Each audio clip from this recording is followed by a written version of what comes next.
Queridos amigos Luz do Mundo e Sal da Terra, bom dia, boa tarde, boa noite. Meu nome é Dario Bueno e também sou conhecido como Burro. Fui vereador em Jacareí, cidade do interior do estado de São Paulo. Como sempre começamos as nossas conversas, bem-aventurado é o povo, cujo Deus é o Senhor, Salmo 144.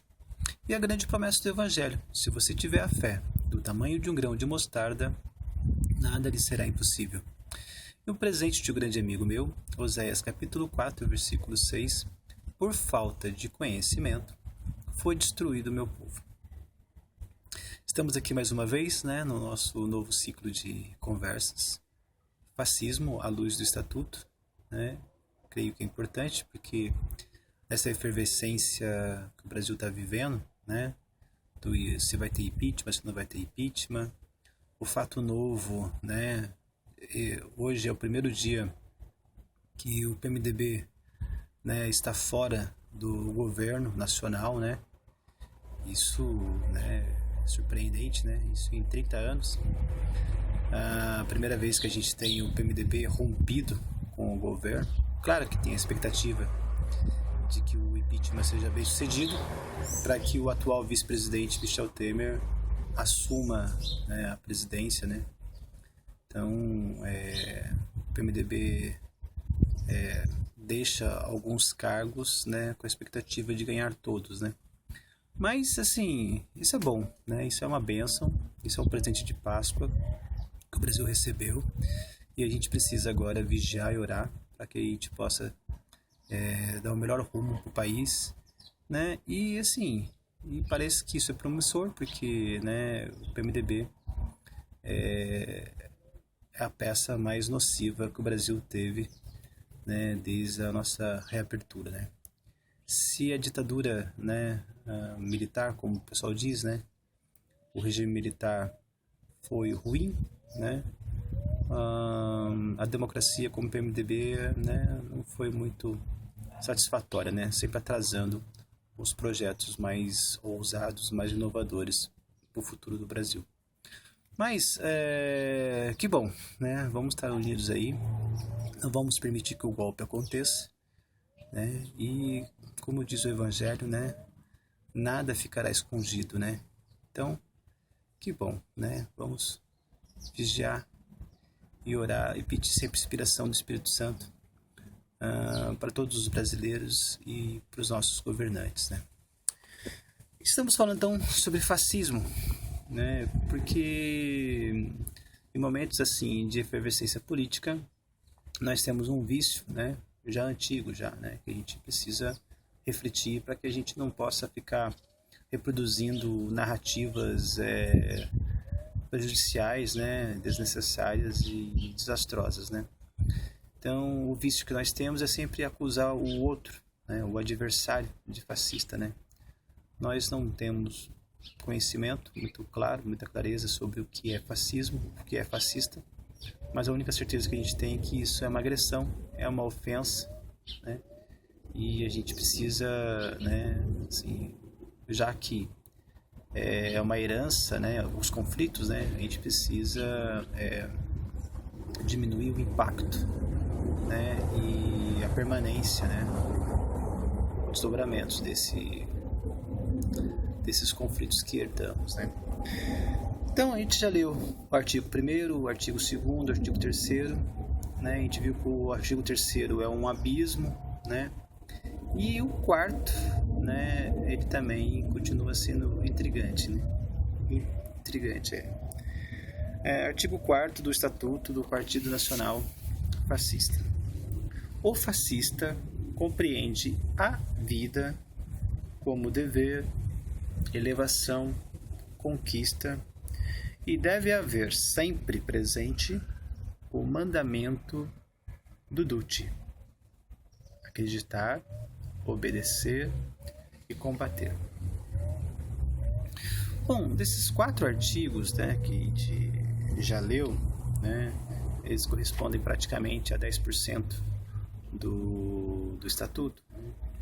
Desses 4 artigos, a gente vê que a figura mais presente, 3 deles, são dedicados à figura do Duce, E aí, a gente precisa perceber que o Dutti, né,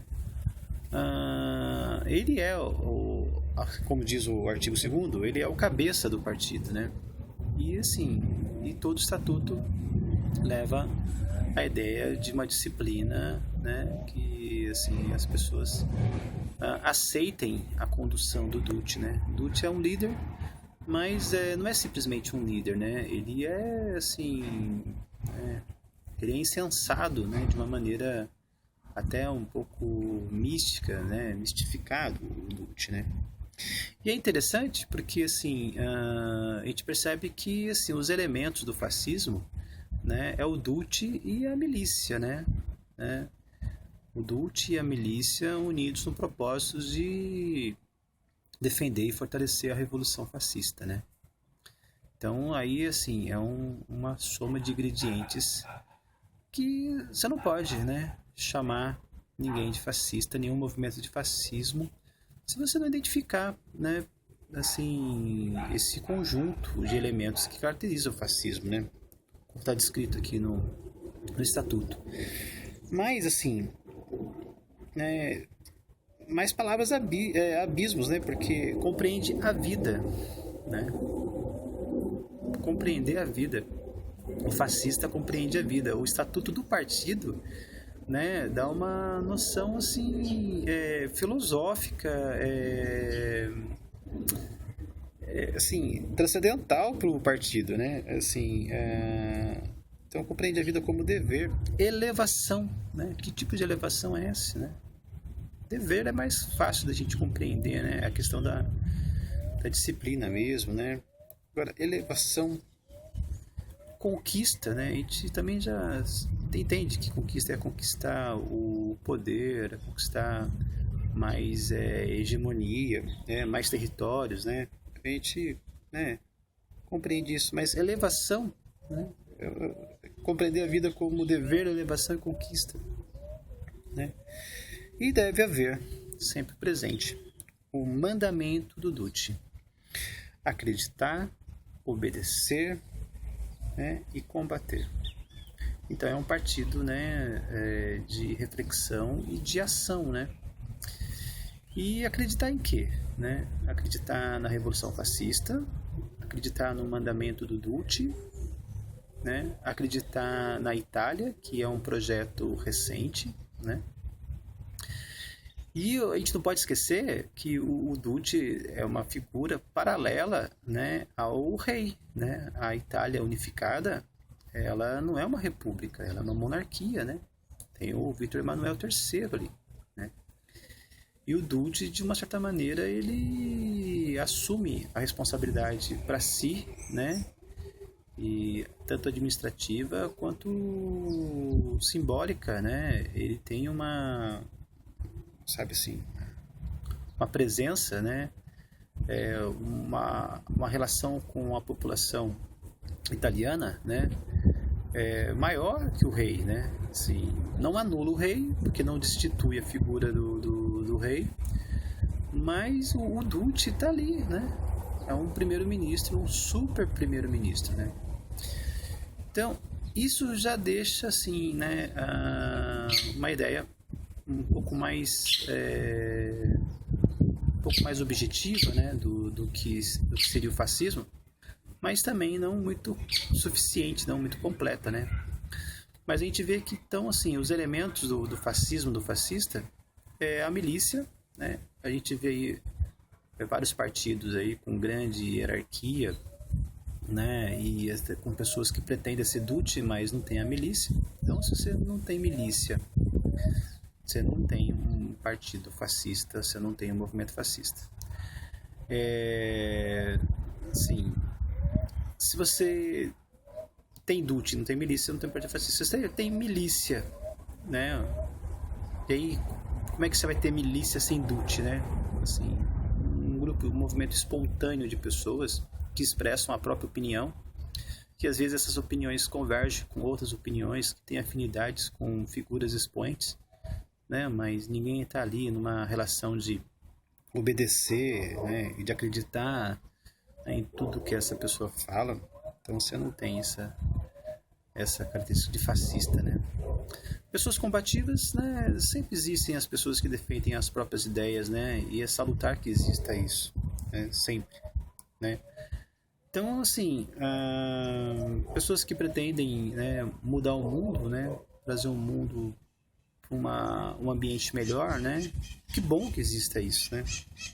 Mas aí a gente vê que o fascismo tem assim até um aspecto, né, caricato nessa relação de lute, milícia e revolução, né? E a gente precisa, né, agora começar a prestar mais atenção nisso, né? Porque nos artigos seguintes, né, tem o juramento do fascista, né? E assim, e aí nesse juramento fascista a gente compreende melhor quais são os compromissos que são exigidos, né, da filiação, né, civil voluntária, né, do fascista, né. Mas assim, o que a gente precisa entender, né, é que esse aspecto, né, da Itália recente, né, não existia glória nacional. A primeira glória nacional da Itália, né, foi a unificação, né. Então a Itália não tinha história, praticamente, né. Assim, a República de Gênova tinha história, né, Veneza tinha história, a Lombardia tinha história, Nápoles tinha história, né, mas assim, Roma, né, tinha história, né, o Vaticano tinha história, mas a Itália unida não tinha história, né. E assim, então o Duce, ele, né, a gente precisa lembrar que o Mussolini, né, ele era um jornalista, né, como jornalista, um propagandista, e não só isso, ele era um pedagogo, né, ele se formou para ser pedagogo, né? Então, assim, o Duce, ele, né, o Mussolini, ele tinha a intenção de criar uma história comum para a Itália, né? O objetivo dele era criar uma identidade comum, né?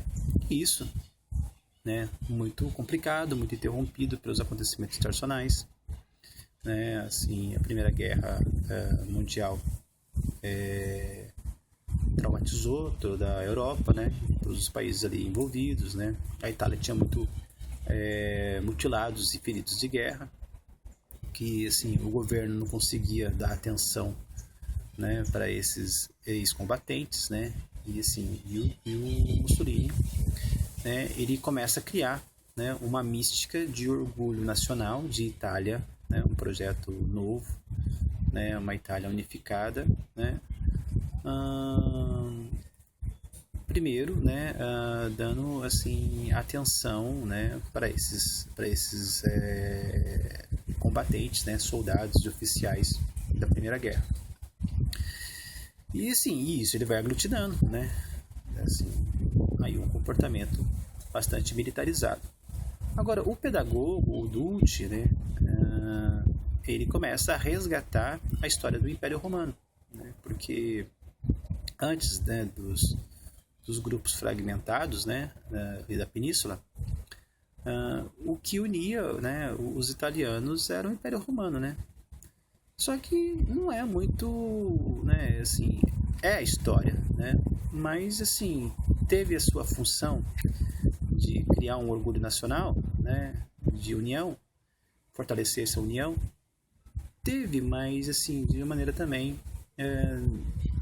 não muito adequada, né, porque era Roma, né, o núcleo do império, a cidade eterna, né, e os outros povos como subjugados de Roma, né?